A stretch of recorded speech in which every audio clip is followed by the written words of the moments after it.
What's up, and welcome back to another episode of our WandaVision review show here on Certified Gumbo. What's happening? What's going on, people?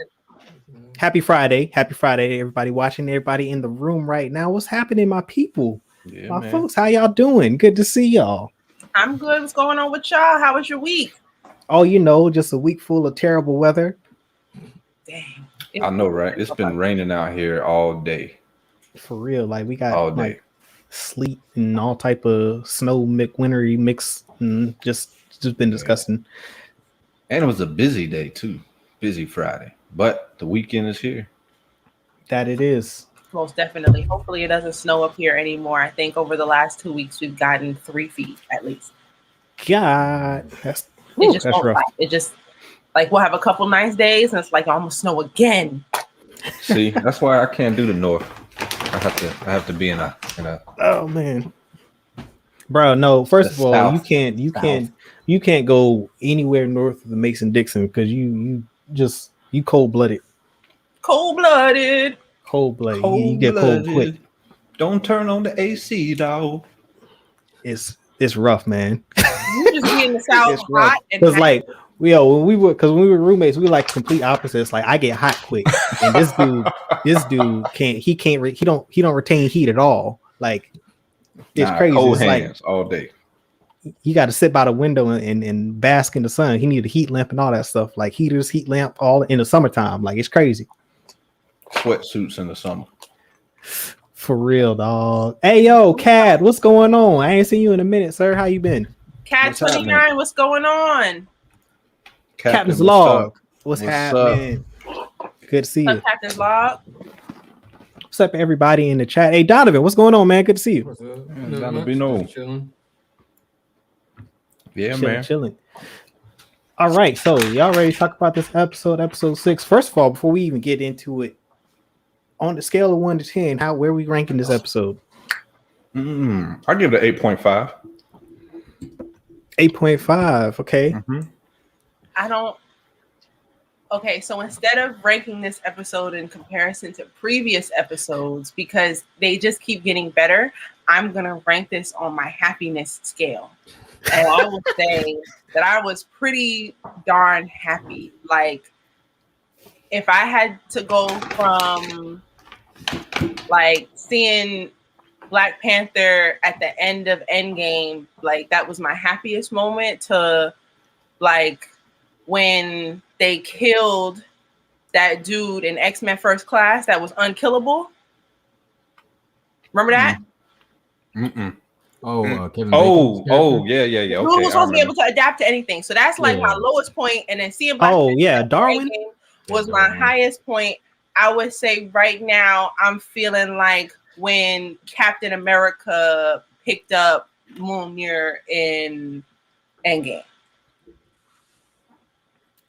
Okay. All right. But what's that? That's a very subjective scale right there. So hold up. So Marvin at the end.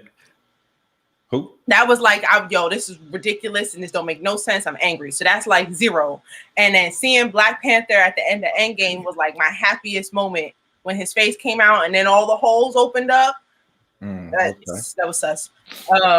Like one below that is Captain America picking up Mjolnir, Thor's hammer. Okay, so you're in that. Wanda is right below that. Today was like, that's how I'm feeling. Like I am genuinely like, okay. Like, so it's on par with the Mjolnir moment for Cap. I think so, because I got to see well, let's not, I don't want to say what caused it because then we'll get into the episode. But that was me. That's mine. Where? Yeah. So we breaking this episode down frame by frame, scene by scene. Yeah. Your ratings. I took up a long time. I'm like an 8. It was pretty solid. Yeah, I think 8.5 for me as well. 8.5. It was I enjoyed the episode for sure. Interesting stuff that happened. I think like a lot of the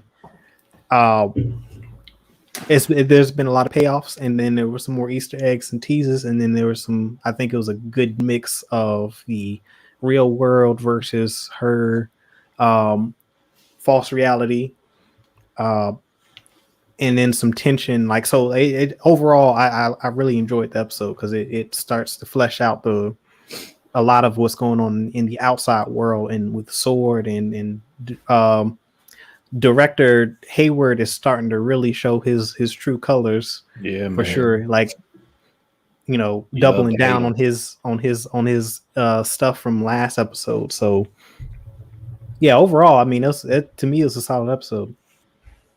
Let's see what's going on else in the chat here. My mom said, "What's up, Gumbo?" What's up, Hello, Gumbo. Dan H, what's happening? Yo, yo, yo, yo, yo. He says, I've had to recalibrate the scale because these keep getting better. I call this a 9, but 3 weeks ago, I could have called it at a 12. Ian, I can understand that because I think I've had a few episodes that I've ranked in like the 9s that primarily because of what they set up, and I was banking on them paying off in later episodes, which they did. So I understand that for sure. I'm just happy, like for me right now, I'm happy that the payoffs from the earlier episodes are starting to be, well, the setups are starting to be paid off from the earlier episodes. And it's really fleshing out a lot of what we were hoping would happen in this show as far as setups and things and references and possibilities. So yeah. This episode confirmed a few things too. And we'll get into that. Definitely. Yeah. JBM, you want to show us today's sponsor while you snacking? Oh, well, your sponsor, because you the only one getting these. Y'all got it too. I mean, the mail, you got to check PO boxes. We got a PO box. I think so. Apparently he's the only one that has access to this PO box. That's what I'm saying. Shout out to Ocean Spray for only giving JBM cranberry craisins. I wish I could have some too. Well, we got kombucha. Oh, what's that, Synergy? Yeah. This is ridiculous. But I'm still waiting for my check, though. I haven't gotten it yet. Oh, no checks yet. No checks yet. JBM getting paid. I get paid. My mom ranks it at a 7.5. That's interesting. Okay. 7.75. 7.75. Yeah, sorry. Misread that. So don't forget my quarter. The hundredth decimal mark. Okay. Oh, man. So, yeah. All right. So, opening act scene. Oh, well, the kids. Oh, we got Malcolm in the Middle-esque intro. Yeah, we're in the 90s, clearly. Is that the 90s or the 2000s? No, I think that's the 2000s. Is it? They had the dance, the Dance Revolution joint. Oh, you're right. But see, the game. See, what threw me off was the game system because that wasn't like Nintendo 64. Like that felt like. Well, no, it felt like a Sega or because 2000s that they would have been like on like PlayStation 2. Yeah, I didn't even notice the gaming system, but yeah, I noticed. Yeah, there was some Dance Revolution. Yeah, now that you say that, I do recall the Dance Revolution, but the game system was like an older, like early 90s, which is why I thought that's kind of sort of the era. And then the cars too were like 90s. The cars had that 95, that used car salesman lot. Yeah. And the Volvo Agatha was in. Yeah. And then the grunge, like the music, the grunge rock music was, and it could still, even with that, be like in the early 2000s. But I thought it was going to be, I thought it was in the 90s because we were in the 80s last episode. So I'm thinking that we are in the 90s. Do we know why we're going in increments of decades in the show?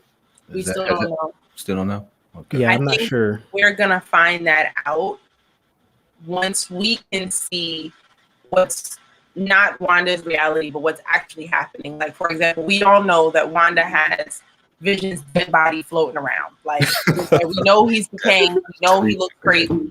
So that, I'm sure that looks weird if you remove her reality. So I'm thinking maybe at that point we'll find something. Yeah. Yeah, so there's still tension between Wanda and Vision, and he's had more. He seems to have more independence of his own self and his consciousness. Wanda can't control the kids, nor can she control Vision. No, Petro or Supposedly Pietro. Petro. Pietro. Yeah, Pietro. So like that was interesting. Like she's losing control over the people that she's closest to, which I think is interesting as far as the direction of the show and what that could possibly imply with these last 3 episodes coming up. I also think it's interesting that we got more. Agnes wasn't around as much in this episode as she was in previous episodes. As Pietro was more in the mix than she was, but he was playing like a similar role as she was, like very aware, but not, leading us on too much. You know what I'm saying? It seemed like all the energy went to him as soon as he showed up, and then Agnes was like, I agree. I think he's giving nightmare vibes now, from the hair to how many times he mentions dreams and nightmares. He did mention definitely manipulating her. Yeah, and his hair is like shaped like horns. Yeah. Now it's to your point, because we talked about this in the Discord. JBM, well, because we had a little spoiler conversation in the Discord as soon as everybody watched it, and like I don't know who was, I think it was Captain Gravel who pointed this out, but like so his hair in the comic books is kind of shaped like that, but it was way more exaggerated in this episode to look like horns. So because I had a repeat viewing like an hour ago right before the stream, and I was like, okay, it does seem like they tried to make these look more hornish, like more like devilish. Yeah. There's also like a couple times they mentioned nightmares, which I was like, all right, maybe this is where they're alluding to nightmare, and this is where some of the people who have been speculating that Agnes is somehow Mephisto and that Pietro is somehow Nightmare. Like I think that sort of validates, because Agnes always makes references to like the devil and the devil being in the details and all that, and then Pietro seemed to be making references to dreams and dream states and nightmares and things of that nature all throughout the episode. So there leads to some validation for that speculation that those two are just stand-ins for those two characters. I have a theory that there are people who are trapped in this reality and there are people who are acting in this reality. To me, it seems like Pietro and Agnes are acting, and then you have people like the woman who was touching the clothesline that Vision saw today. She's trapped. And I think some of the core group of actors like that we've seen from separate episodes, they might be actors too. The gentleman Herb, who was Frankenstein today, he asked Wanda when she was asking about Vision if there was something that she wanted him to change. Is everything okay here? And the only people who have said things like that were him and Agnes. No one else. So and I peeped that too. Yeah. I was gonna say, in episode, was it 4, when she kicked when she gave birth and then she kicked Monica out, Geraldine out. Agnes and Herb were on separate sides of that wall talking to each other and whispering. So I don't know, something's up there, but I'm starting to feel like he might not be trapped in this reality like other people. He might be. He and Agnes, to your point, I didn't think about that, but they might be working together, like possibly.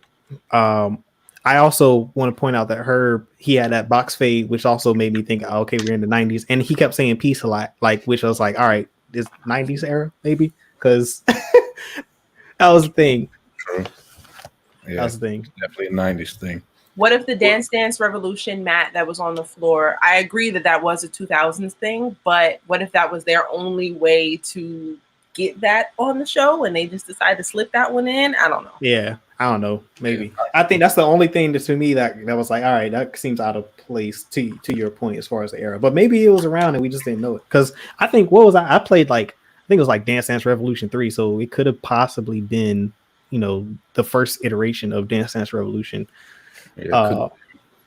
Yeah. How did Agnes get caught in the glitch though? If she is an actor, she's not, I don't think she was glitching, dude. Okay, so I think it's a combination of things. Like, she is an actor, however, she can't just freely move within and out of the border. We know that Wanda activated the border after Geraldine, aka Monica, was able to enter it and exit it. So I'm thinking maybe because she got so close, she kind of got stuck in Wanda's magic. And we know that wouldn't affect Vision because he's not alive and he's not human anyway. She can't really control his thinking, his mind, and what he does. Yeah. Here's why I think she was acting in that moment. When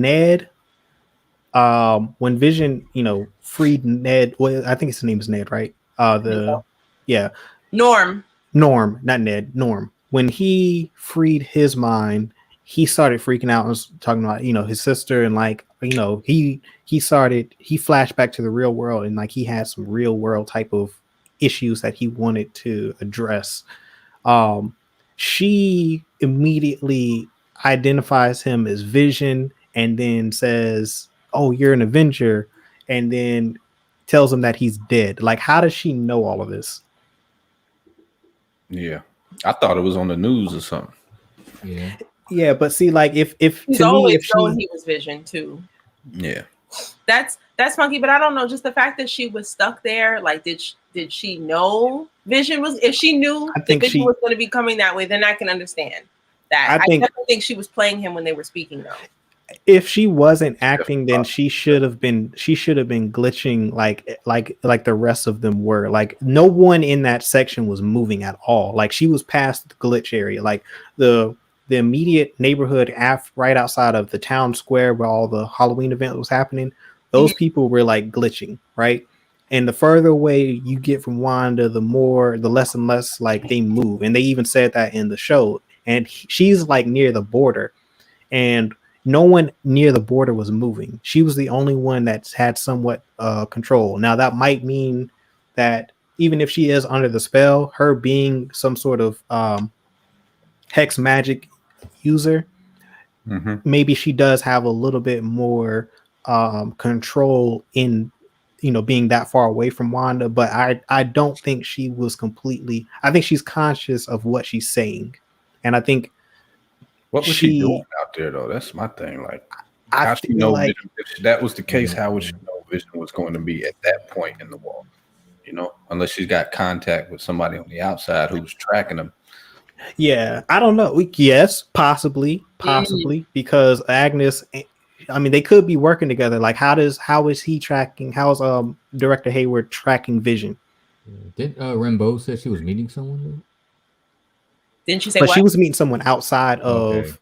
Okay. Monica's. She made contact with someone. I think it might be the astrophysicist that she was referring to, or the aeronautical engineer, or whatever, that she was referring to in the previous episode. That she may have contacted about this vehicle, because remember we see the vehicle in the trailer. I think that person is who she's going to go meet to get this vehicle. Now, Director Hayward, in my opinion, he could be working with Agnes on the outside, because they're tracking Vision. If he's tracking Vision, imagine if he's tracking him and he's telling her where he's headed, and she positions herself in an area where he'll see her. I don't know. The only thing, it's we just not sure what's happening. The only thing that makes me want to argue with that is every episode I just get more and more sure that he is a Skrull who has a job to do, and this whole situation is getting in the way of his job, which is why he's trying to shut it down as much as possible. His thoughts are kill Wanda, all of this will end, and he can't see anything but kill Wanda. He also hugely mistrusts her. I just said hugely. What am I, 45? And he also now does not trust Monica because she also has something going on with her blood. Maybe they're bringing in the mutant X gene, but he does not trust, what did he call them? Enhanced people at all. Yeah. Which is why that was funny. They're being consistent because in the MCU they've called them enhanced, because they couldn't say that with Fox owning the X-Men. They couldn't say the word mutant legally. But y'all think Agnes is a Skrull? Nah, she's not a Skrull. No, she's not a Skrull. I think the only Hayward and Sword, I believe, I think they're all Skrulls. I think everyone working for Sword is currently a Skrull. That'd be wild. I don't think so. That's surprising though, especially knowing that they were kind of put into place by Nick Fury. Yeah, and that they were put into place by Monica. Maria Rambeau, because she was in charge of Sword and Nick is in charge of SHIELD. Well, didn't he help make Sword also? Like, wasn't he a part of that a little bit? He's sort of kind of. I think they coordinated because they both established Sword and SHIELD at the same time, but I think his focus was primarily in with SHIELD and hers with Sword, and they probably shared resources and helped where they could because they had a common goal. It was just the protection of humanity from existential threat, internal and external threats. So, but to your point, like with Hydra infecting SHIELD and Sword being the space-based version of SHIELD, it would make sense for the Skrulls to, infiltrate Sword, especially after the snap, like, and all of the leadership and everyone, like that power vacuum of everyone being blipped away. Like they probably panicked and infiltrated the entire system, or maybe they started before that. We don't know, but I think for sure that the Skrulls, the agents that we see and that we've shown on screen to this point, I believe all of them are Skrulls. Okay, I'm with it because they're blindly following him. Yeah, because and you got to set up this does kind of sort of set up Secret Invasion, because this show is supposed to be the foundation of everything moving forward. So, like, we've already gotten some multiverse stuff. We've gotten some X-Men mutants references, and with Sword being there and the Skrulls, and we know the connections between those, like it just makes sense for the Skrulls to have infiltrated Sword. I also too want to say that the Eternals is going to be a big thing as far as the relationship between the mutants and the X gene, because the Eternals are supposed to have created the X gene in humanity, and it's been dormant in humanity since the beginning of mankind. And so that's like the pineal gland. Yeah. So like they're going to explore that a little bit in the Eternals. Is that a movie or a TV show? Movie. I can tell you in a second though. But yeah, so that's going to be explored, and they're going to show, like, they're going to talk about like how the X gene has been dormant. And I think I saw somewhere that the people are speculating that the blip activated the X gene, and now we're going to see a bunch of a lot more enhanced and mutants and people with powers popping up. I'd be interested to hear how the blip activated that X gene. Like, does it activate it? So did it activate in only the people who were blipped, or just all across the board? Was it I don't know. I think the theory that does it. So the what? Well, I don't know. So that I believe that theory, it was that the people who were blipped away and reappeared, like their genes came back like all scrambled, and then because of that their X gene became activated. It was like it's supposed to be like a fail safe for humanity if something were to happen, like, and like humanity was threatened, like the X gene is going to activate type of deal. So like this being a cataclysmic event for humanity, activates the X gene in those who were blipped away in return. Like I think that was the theory, and so to me it's sound. It makes sense. Yeah, they kind of brought that up with her blood too. Yeah. Oh yeah, and yeah, because Darcy said that her cells have been like broken down and reorganized, and like every time she's going through the border. Yeah, Monica. Yeah, okay. My mind went into episode 2 or 3 when the old girl cut her hand on the glass. Okay, so I guess they're counting every time. So when she entered the border, it scrambled her cells, and then when she was tossed out, it scrambled them again. Is that what I'm assuming? Because she hadn't been in there twice. Like she just passed through the border twice. Yeah. Entry and exit, right? Okay. Darcy mentioned that in this episode that the 2 times had an effect on her. But Monica also mentioned that she had been getting blood work, lab work, or something like her whole life. Yeah. She was just dismissing the test results of her cells like coming back all screwed up. Like, she said she was lab work during her whole life. So what? She said she was seeing tests. I think she was talking about her mom and her cancer. I don't know if you've ever been around someone who has cancer, but it's just needles all the time. Yeah. So she probably was sick and tired of being around that, especially since, I mean, although it's been 5 years, to her, it was like yesterday. Like just yesterday, she was watching her mom go through this, and now she's in another world, I guess. Yeah. Get to the... Yeah. Chat. Shout out to Mom Dukes, though. She beat ovarian cancer. Yeah. Nice. I had a thought. Just lost it. Yeah. So they're talking about the blip in the chat. Trav, what's going on, Trav? 50% of them. All the universe was Yeah, because there's like 3 snaps, so yeah. So I don't think they've clarified if it was truly random who was blipped away and who wasn't, or if it was selected. I think we talked about this on the last episode because I mentioned it on the last show. I really am wondering if it was truly random or if Thanos was doing Mephisto a favor by getting rid of the Avengers that he chose to get rid of. Yes, it's all possible. Snap away everyone with the X gene. It's possible too. So many angles, so many ways to come at it. Like it is. Yeah. Although that's something that happens in the comics, technically in the MCU, the X gene wasn't a thing yet. And maybe the blip is what causes the X gene itself by bringing those people back. So now they might have just created a problem that they didn't have before. And I do believe at some point in the MCU, we are going to see someone attack all of the mutants. I think that person may end up being Wanda, right? Attack the mutants? Yes. So Wanda being a formidable.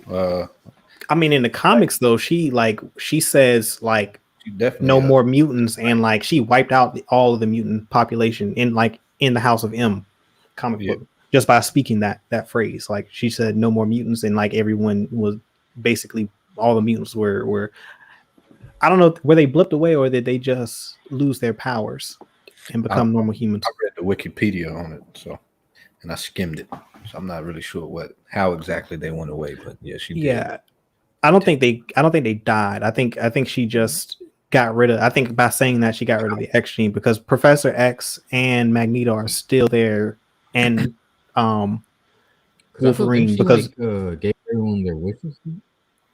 She did that, but she also got rid of the she said she got rid of the mutants, and she also gave everyone their perfect life, so they wouldn't want to reverse what she had done. That's cold-blooded. Yeah. I think because Wolverine was since this, I think that's why he picked up something was wrong.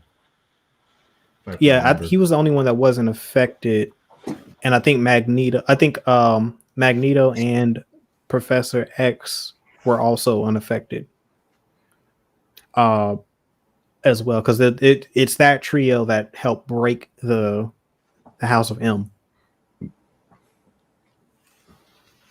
And Hawkeye, right? What didn't he have something to do with that too? Oh, he may have. I don't know. Okay. I don't know. He may have survived that. Well, he's not a mutant, so that makes sense. Yeah, he's not a mutant, and yeah, he's just a regular guy with a great shot. Yeah. Golf. I have a question. Why don't we think, or at least this is what I think, but I haven't heard anybody say it. Why isn't anyone suggesting that the person that Monica was going to get to help her get back into the Hex was Doctor Strange? The only reason why, because she's made reference, I think it's probably because she said something about an astrophysicist, and everyone is assuming because it's Reed Richards, because he would be at this point in time he would be the person to talk to about this particular phenomenon from a scientific standpoint. Now, from like a supernatural standpoint, like, yeah, it's going to be Doctor Strange.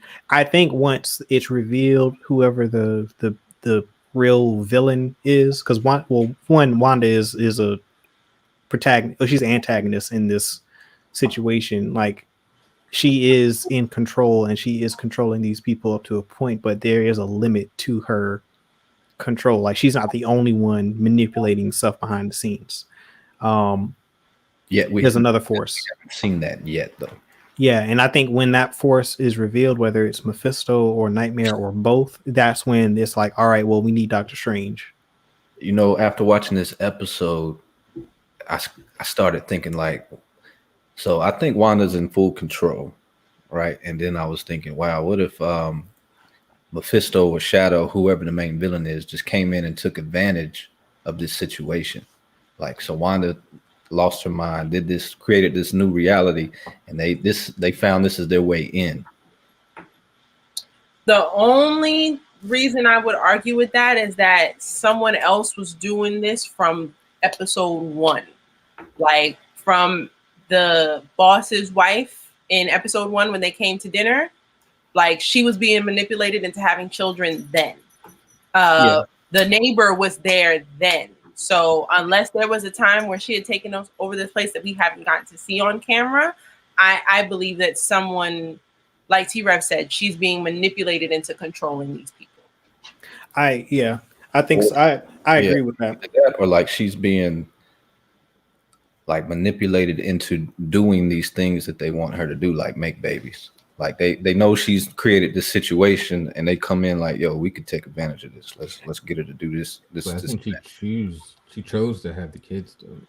I think. Yeah, but I think they want her to have kids because it's obvious that from the first 2 episodes they emphasize so heavily like her not having kids, like where like one, there's no children, and then 2, like, you know, it's you're empty nesters, like where are your kids, like you have no children, you got to start a family, like you got to settle in, like there's a huge push for her to have children, and then by the end of episode 2 she's just magically pregnant. Didn't somebody glitch too at a dinner table? Yes, the boss choking. Yeah. The wife was like, and the wife kept saying stop or something. Like she kept looping. Now that she was saying that to Wanda. At first, possibly I was saying it to her husband. Now I can definitively say she was saying that to Wanda, like stop, like you're hurting me. And we saw a woman cry today. Also, right? I think you spot on with that, Imani. Yeah. And I think they did reveal that they're the boss and the wife. Aren't they actually married in reality? Like they're a real couple in Jersey?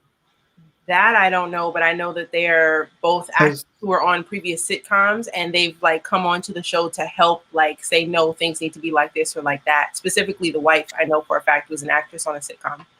Yeah. But when I think was it episode 4 when they did they just showed the behind the scenes from the outside world of what was going on, and then they started doing like the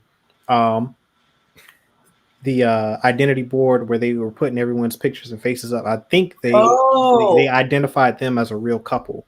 So to your point, like I think yes, her real self was hurting in that moment, and she was telling Wanda to stop.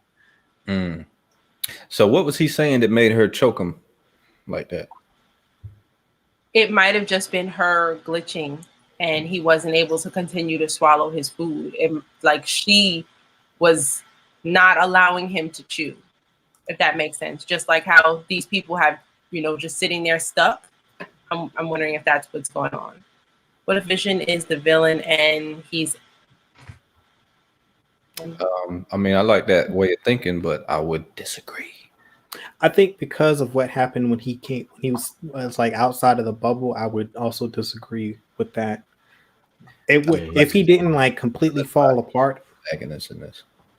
Yeah, because if he didn't fall apart when he left the hex, then I would say it's a possibility because he's too like innocent in all of this. You know what I'm saying? Yeah. Once I saw him deteriorating. Yeah, he's gonna die if he leaves. He has no. Once this bubble goes, he goes with it, which is kind of tragic. Although I'm holding out that she's getting a little stronger, because I mean she was able to manipulate matter. She did change Monica's clothes into different types of clothes. She changed her vest into pants. So I'm holding out, and also it's not like he stepped out the bubble and died instantly. Like he was holding on for a while. It was rough, but he was holding on. So I'm wondering if maybe she's going to at some point be able to change this, especially since she conjured children, and I do believe these children may be able to leave the bubble. I don't know how long they're going to last outside of it, as far as like with Mephisto trying to take them, but I think she created fake people. Yeah, I think the kids might be able to leave the bubble, but the reason Vision was falling apart was because he's dead. So the only reason he exists is in Wanda's bubble. And he was also dismembered in the sword base. Like he was all scattered out like C-3PO in Empire Strikes Back. Like they had his pieces all over the place. Like, so I think he was decomposing back to his state outside of the bubble. I think she just took the pieces of him out and then like reassembled him inside the bubble. And then when he left, he started, basically reverting back to his true state. Okay, I have a theory, and I'm not trying to say that Wanda is not guilty here, because she is, but what if she was manipulated into going to get his body in the first place? She's in a very fragile state. Has this devil on her shoulder, Mephisto, who's like, yo, how it always go though. The devil. Hey, listen, that's what I'm saying. Like you just don't do baby, it's just. What? I feel you, Imani. Though I feel you. We team Wanda, man. We gotta make it. I'm not saying she's not guilty though, because Mephisto didn't force her to do this. He was just the devil on her shoulder, like, yo, you miss your man. Yeah, you want to hold him. You miserable. And she was like, "You're right. I do miss my man. I am miserable." At the end of the day, she's Vision's body. Like somebody had to tell her. No way she stormed in that building that upset. Yeah, she knew about it. I agree, but here's the thing: she's guilty in like the second or third degree in this. That's why I said sure. He didn't like for sure. He was just like, yo, you miss him. She's an accessory to murder at this point. Yeah, I'm not saying that she's not. I'm just saying if it weren't for this manipulation, she wouldn't have done it. Yeah. So like instead of going to jail, she belongs in an insane asylum. Like she guilty, but it's the same thing. She got but like one she going to the federal prison, or she going to the federal asylum, a cosmic prison. Yeah, they're gonna have to. Doctor Strange gonna have to lock her up. Professor X gonna have to do something. That's another thought. So outside of her doing the self-sacrifice situation, the only other redeemable thing is maybe Professor X tweaks her mind to fix what's wrong. He said tweaks her mind. They gonna put her on ice, like how they put Winter Soldier on ice after what was that, Civil War? Yeah, she's gonna have to get some like cosmic therapy. Nah, this nation they specialize in violence. Wanda. They taking Wanda out. I think she's gonna survive this show, but I don't know if she's gonna survive the MCU. To be right. See that woman? See, here's the thing. I don't know, man. Because if rolling, I don't know. Like, I don't know if you want to kill Wanda though, depending on how you bring Magneto into the story. Because you don't want to kill his daughter. Like that's his favorite. You don't want the problem solved. Yeah, that's what I'm saying. Like you ain't. Now we got a problem. Yeah, that's what I'm saying. Now, not to say that they wouldn't do it, but I'm just saying if you want a problem, go ahead and kill Wanda and Magneto know about it. It's over for you. She about 30. Yeah, we did too. We did. 28, 30 years old. He ain't been around his whole time. Okay, I told you the MCU is nothing but a whole bunch of unfit parents. Are we sure First he of really cares? okay, but in the house of M, Magneto kills Quicksilver because he kind of sort of is the reason why she breaks and she has a mental snap. Okay, you told me that he killed his own kid. Yes, because Wanda is his favorite. That's what I'm saying. That's why you don't want to kill Wanda, because you're gonna have a problem with Magneto. Right. I'm not saying that it's like fake caring. Like, I'm not gonna be there for you in your life, but if somebody hurts you, yeah, I'm gonna hurt them. But like, I'm not gonna take you to school, and I'm not gonna make your breakfast in the morning. Like, I'm not doing none of that stuff. I'm just gonna hurt anybody that hurts you with that. I felt but that. But okay, in the 616 universe, Magneto and the mom they're dead. Like, they were killed by Tony Stark. Well, not Tony Stark, but Howard Stark. Like the Stark bomb. Whatever happened in Sokovia, like. So they're dead in the 616. In whatever universe, the Fox universe, Wanda is dead, but Magneto and I think the mom are alive, and Quicksilver is alive. Like, so in the 616, if Magneto from the Fox universe crosses over, like now his daughter is alive, and then you kill her, and the daughter, Wanda is his favorite of the two.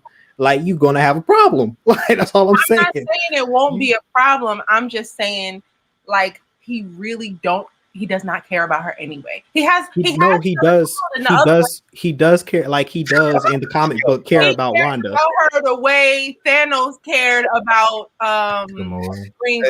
Gamora. Oh yeah. That's he's a villain though. So what do you want? Like, loving and caring relationship? Like, nah, he's trying to mold her into a cold-blooded killer. She got to take the mantle. Like, this is not like this is like a Sith and acolyte relationship. Like, you gotta carry the banner. Like, you gotta understand what we about. Listen, okay. Specifically, especially when you talk about the XMen, they're the worst parents out of all of the Marvel films. Anybody in the XMen franchise, they're just the worst. There's no one in comic books that have good parents. Like, none of these people have good parents. Peter Parker. They're all horrible. They're either all dead or they just are terrible. No one has good parents. Guardians. Shout out to Aunt. But his parents are dead, and his uncle was murdered in the street, and then his Aunt May is the only one that's like. Aunt May, I said Aunt Viv.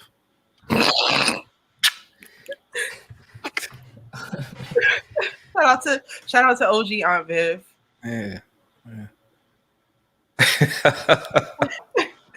Hey man, what's up? Oh, so I just had a thought. Magneto, if he comes into the picture, right? He's Wanda's father. Yes. If we're saying that the blip caused the XMen. That activated the X gene. Yeah, that means Magneto isn't Magneto until after the snap. But no, unless he's coming over from the Fox universe. Yeah. Remember, we're about just like Quicksilver universes. Yeah, just because now we're dealing with the multiverse. Because Quicksilver came over. So would he care about Wanda in this other universe then? Yes, because he already kind of didn't care enough in the other. No, in this, he doesn't care about Quicksilver in the other one. I don't know, fam. I feel like he's gonna be like, eh.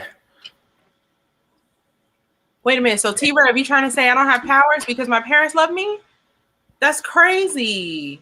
Basically. Dang. Basically, if you come from a stable household, like none of the superheroes come from stable households. It's part of the formula. That's whack. Yeah. I'm with you. I'm with you, Monty. Part of me feels like, I don't like that. I don't like that. I repeat that. Name a superhero in either Marvel, DC, or any universe. There's none that have a stable household. Let me think. Hold on. Let me think. What happened with Superman? What was his catalyst? His whole planet was destroyed. He has no home. He has no planet. Static Shock. Static Shock. Yeah, Static Shock. What's up? Miles Morales had his parents. But he did have trauma. He got in that fight. But it's not. I mean, fight ain't really trauma.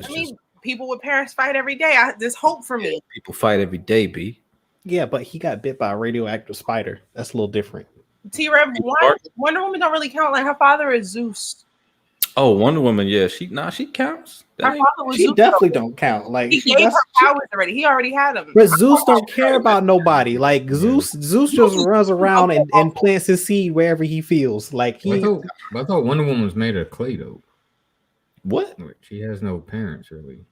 He did mold her and Diana. He molded her with energy from the sun and Nubia, with energy from the moon. So he molded Wanda into what he wanted her to be. Not Wanda, Wonder Woman. Sound like some patriarchy stuff. But I mean, he's still unfit because he was like, "Yo, I just made this kid, raised her, and then he's out."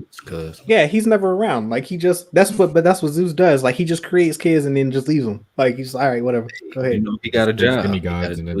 Yeah, he's like, hey, it's not my problem. But yeah, Wonder Woman, she didn't really have trauma though. So that's So you don't have to have trauma.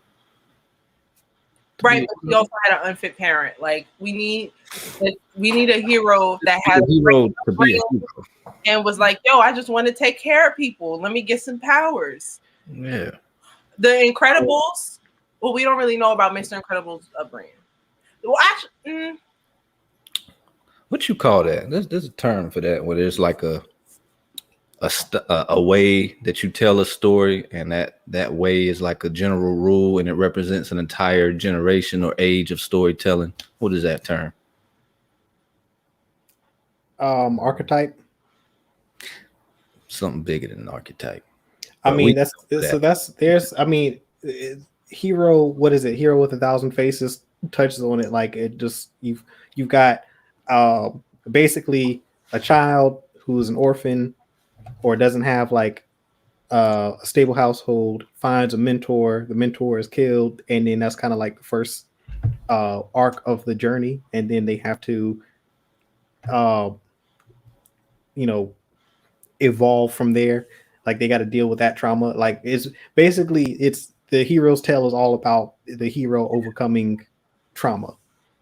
Yeah, that came from the Odyssey or something? Like the story of a lexicon, basically, is what I'm getting at. Yeah, The Hero's Journey by Joseph Campbell. Yeah, Trev. Hero's Journey. Yeah, Hero's Journey. I feel like we need to upgrade that Hero's Journey. I face to face with a roach in the village stairwell at A&T, and I feel like that should count as a traumatic event. Yeah, see, look, there you go. Zeus. All right, so I think what I said was the lie that Diana's mother told her. Right. Trauma. Like that's just what they do with these stories. Like all of these heroes have traumatic past. My power's coming in. I don't care what anybody says. Violence. That's what it is. Anyway, get back into WandaVision. So can we give a moment of peace and silence to the Brainiac? Silence. What's her name? She's not dead. She's not dead, but she got caught in the bubble, and I felt her. I felt for her. I was like, dang. Oh yeah, they just left her out there. Oh man, she'd be all right. That's why Wanda turned all of them into clowns at the end.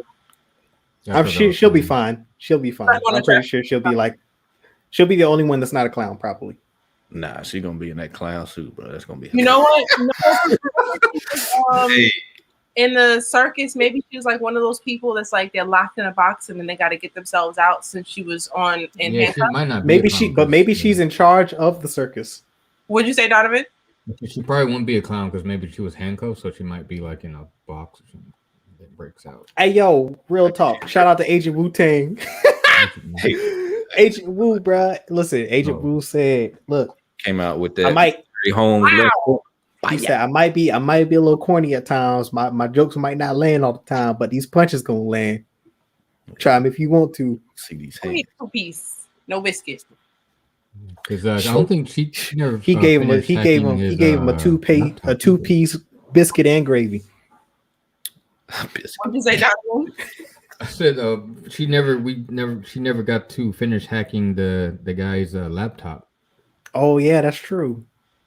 Did she not finish, or do we just not know that she finished? Because she stayed behind a little bit longer, and then she ran out when she found out that Vision was dying. So she could have finished, and we just don't know it. Oh, let's talk about that though a little bit though, because but then it's part of the circus now, so she might snap out of it, just like Nah, it's all been entrapped in the because it's all now in the bubble. That whole base is in the bubble now. Yeah, she did like 20 blocks. Monica gonna have to go back in and save her. She will. So who's outside of the bubble now? It's Monica. Agent Monica, Agent Wu-Tang, director and one other person. The director and his van. Yeah, the director's outside. He survived. What's his name? Hayward. Hayward. All right. Yeah, Hayward's car and Monica and Wu. They the only ones that made it. I really want to know what happened between Monica and Captain Marvel. In between, Captain Marvel never came back, bro. She bitter. I'm trying to tell you. Yeah.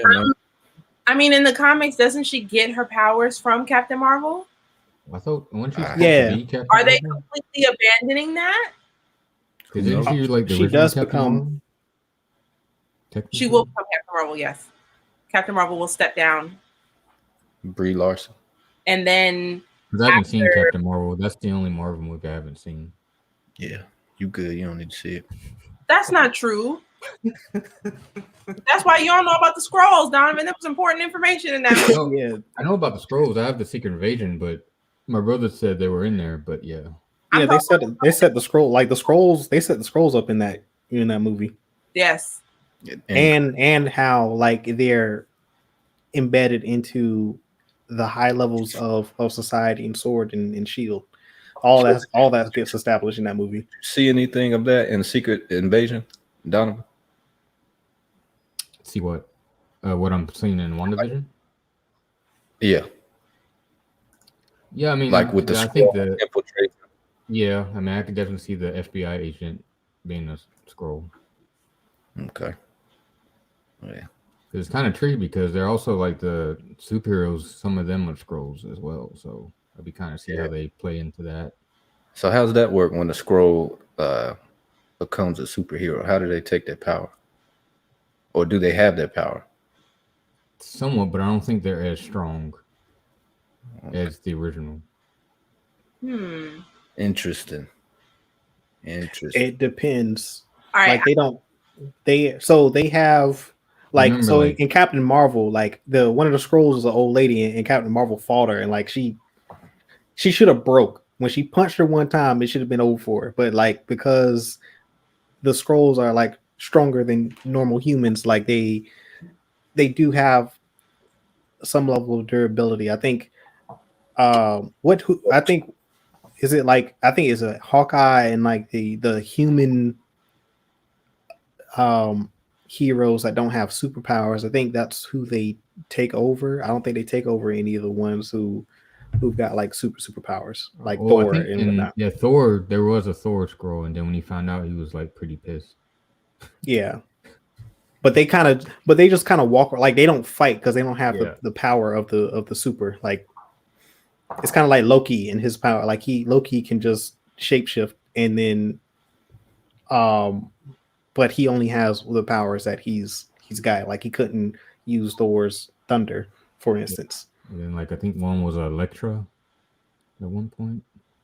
Yeah, but she doesn't have a superpower. Like she's just like So like Daredevil, that could be a scroll. Like people like Hawkeye could be a scroll. Like any of the Defenders, really, minus Iron Fist and I'm drawing. No, Iron Fist. You think you could do that? When you said Loki, did he come back to life? Loki is not technically back to life, but a version of him in the alternate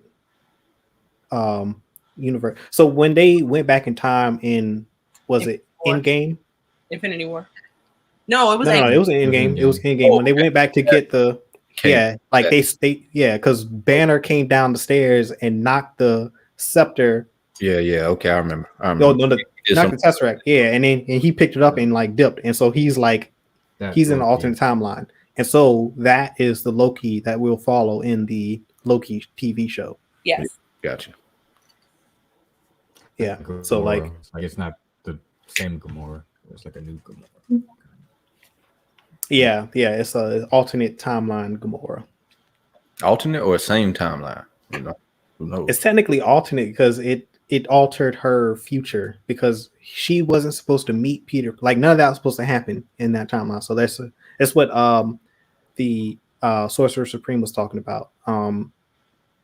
It created a branch timeline where like her future was altered. So it's technically it's an alternate reality for her because that wasn't supposed to be her future. I hope like they really screwed up the entire timeline in Endgame, like completely. I hope Star-Lord never wins her back. Oh, I hate Star-Lord. Right. He's like so overrated. He does not deserve her. Period. You just got to suffer now. You lost your girl. That's on you. You ruined it. Yeah, those are. So the Gamora we know is the Gamora from 2014. Yeah, that makes sense. Yeah, because I remember Loki, but I forgot that he did that in Endgame and dipped off. Mm-hmm. Yeah, because I remember I was watching Endgame. I was like, "Yo, they gotta address that," because that dude just dipped and like they didn't touch it. Like it was just kind of like, "Oh dang, we screwed up. Now we got to go back in the past to find the Tesseract." When it's at another location, and I'm like, so y'all just let Loki escape, and that didn't happen in the regular timeline, so y'all just screwed up that whole thing. But of course, Kevin Feige made that intentional, and so now we know that is the Loki show. So I have a question for everybody, you guys, and the chat. Elizabeth Olsen said that there's going to be, of course, a Luke Skywalker-esque cameo in the show, and I don't think that Quicksilver was false. You think she was just wrong? No, she didn't technically say that.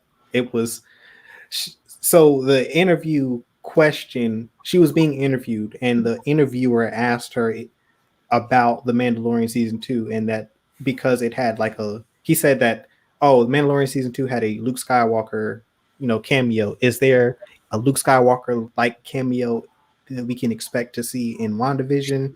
And she said that there is a character that will appear that people aren't talking about that I think will make the internet, buzz. She didn't say on the level of Luke Skywalker. It's just how the question was phrased. And then of course people took that and ran with it.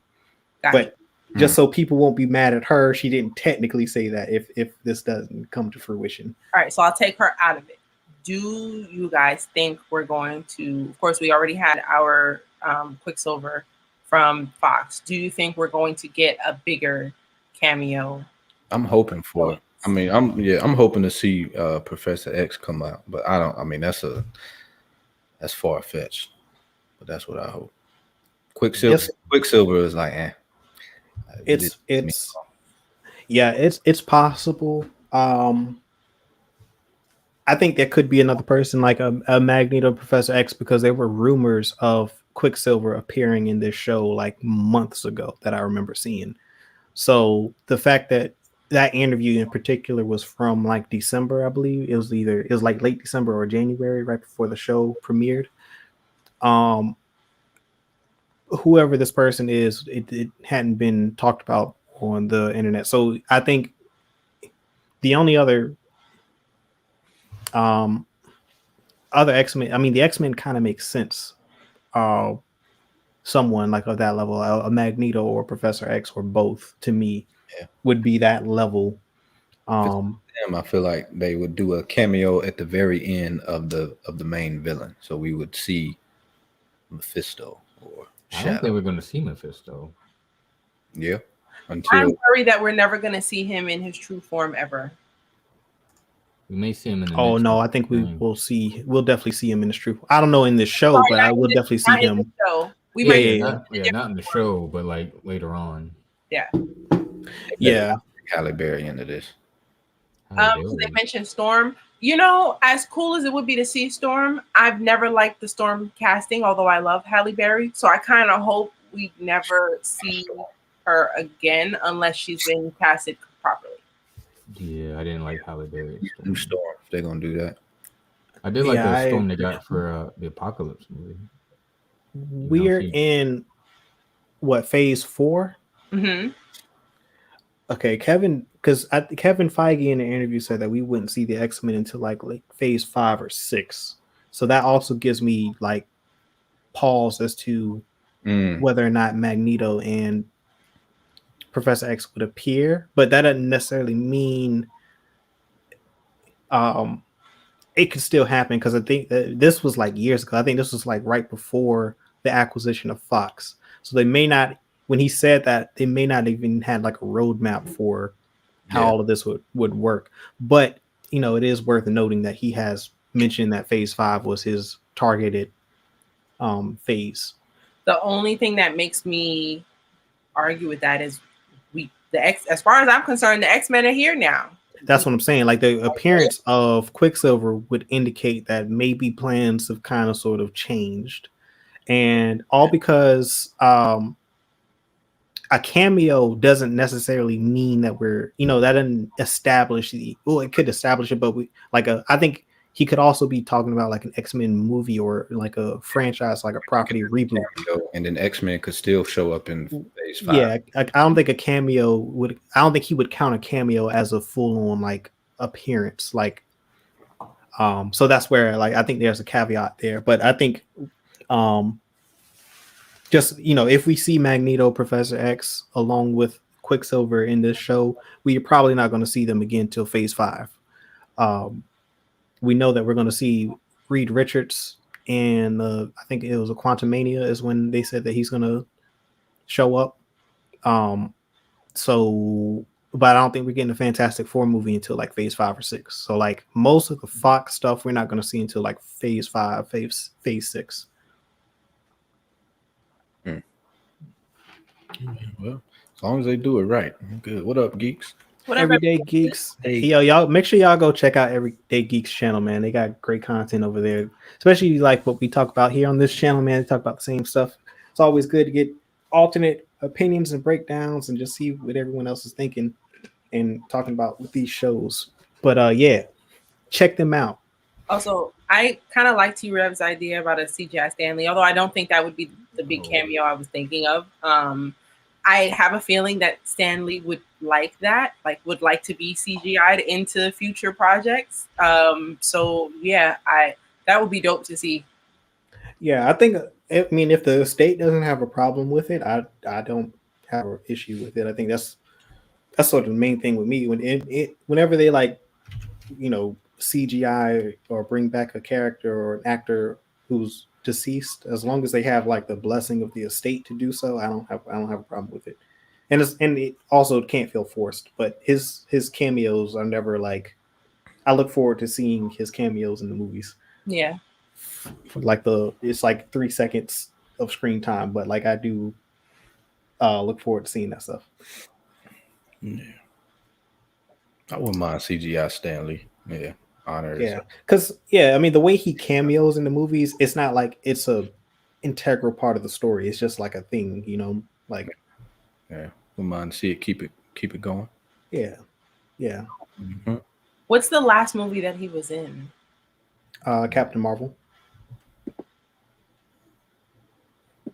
Was it? I thought was he in Endgame? No, he wasn't in Endgame. He wasn't. Like the flashback when they were. He was like a. He was in Endgame. He was in the 70s. Was he? I want to say. Yeah. On the base. when back for the Tesseract. Oh yeah, I forgot about that. Yeah. With that's because they had shot that scene prior to his passing. All right, so I think that's what we got for our review for episode 6. I don't have anything further to add. I'm hyped for next week.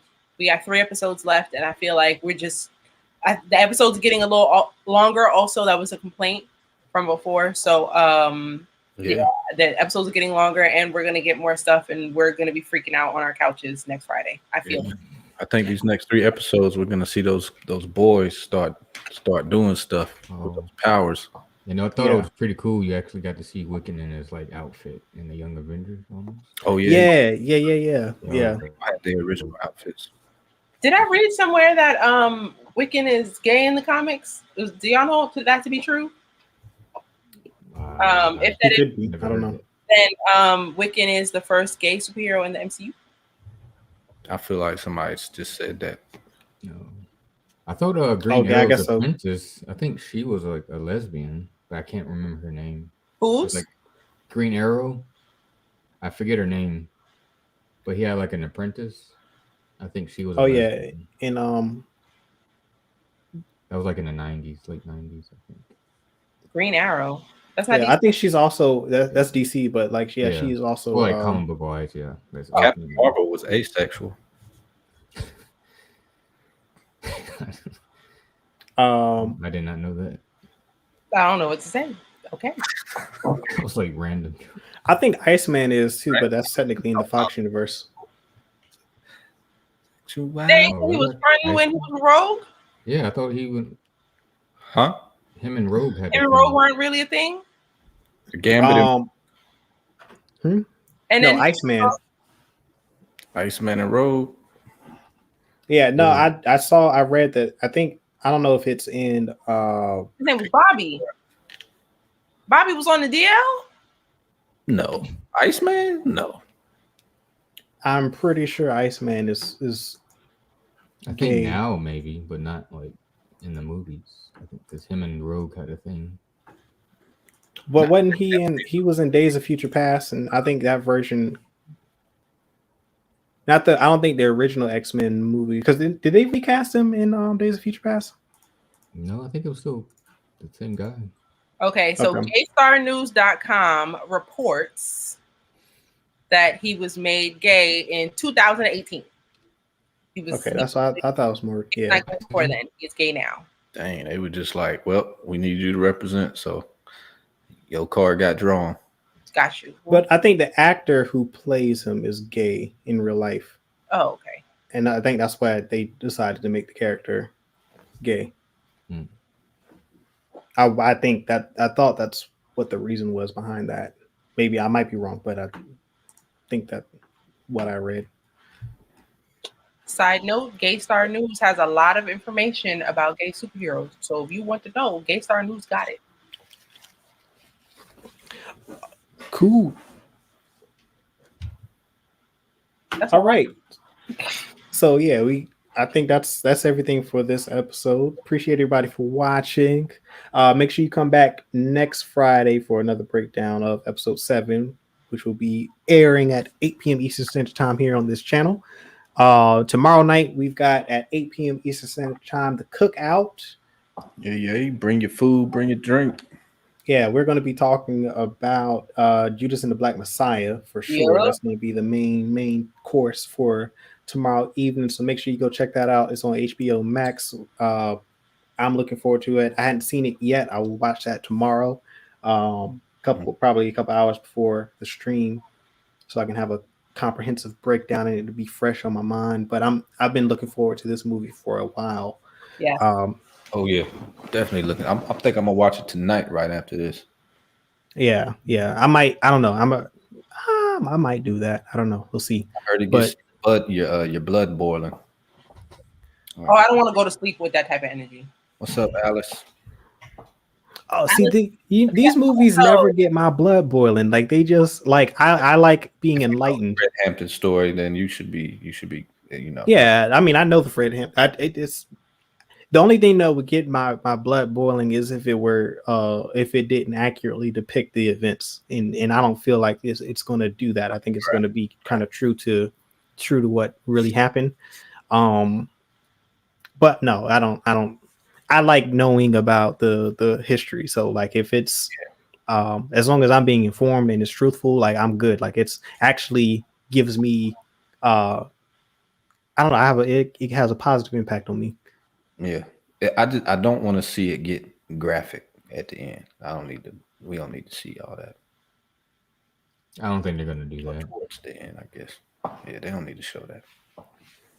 It depends. Yeah, I don't know. I don't know. It's a Black film made by Black people for Black people, so that should kind of work in our favor. Usually, things like that tend to look different when we are behind the camera.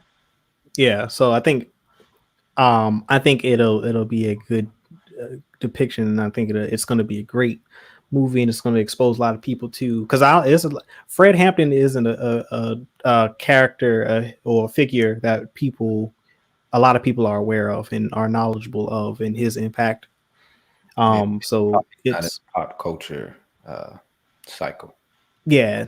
Well, especially not here in school systems in the South. So that's that's for sure. I tell you now that K through 12, we never talked about Fred Hampton at all. Nah, never heard about it. A topic of discussion.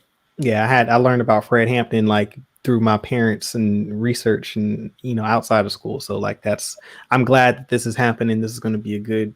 Hopefully, I'm thinking this is going to be a good movie. So, yeah, that's all I got on that. And so we don't. Yeah, Star Wars Sunday is returning this Sunday. I didn't do the stream this week because it was light news week. But then some things happened, so we got a lot more to talk about. And I got caught up on the Light of the Jedi, well, not Light of the Jedi, excuse me, Into the Dark and the High Republic comic book issue 2. So I'm ready to talk about that this Sunday more so than I was last Sunday. So we'll get into that on Sunday at 7 p.m. Eastern Standard Time here on this channel. Mm-hmm. That's all I got as far as our rundown for the week. Anybody got any closing remarks? Social call out? Please follow us on social media at Certified Gumbo. We're on Twitter, Instagram, Facebook, and Twitch. Buy us some coffee. The link to that is in the description box. If you love us and you love what you do, please support us by buying us a cup of coffee. For sure. Today is the Chinese New Year, so Happy New Year. And it's the year of the ox. I was about to say, yeah, okay. I didn't want to say. I was like, isn't it the year of the ox? Yeah, okay. So with the ox, hard work will bring success. So keep working hard this year, and you'll get your success and all that. Boom, boom. Enjoy your weekend. Yeah, Donovan, any closing remarks? No, just peace. Drive slow. Drive slow, homie. Absolutely, be safe out here, man. Don't get any accidents. Don't let me get behind it because I'm honking. I got road rage. Oh yeah. You need to stay in the house. Yeah, he does. Uber. I swear, man. People in Raleigh drive like nobody else is on the road. It's crazy. It's crazy. It's pretty bad in Arizona too. They seen some stuff. But yeah, everybody have a good night. Coop, peace out. Yeah, right. And like I always say, peace, love, blessings, and may the force be with you always.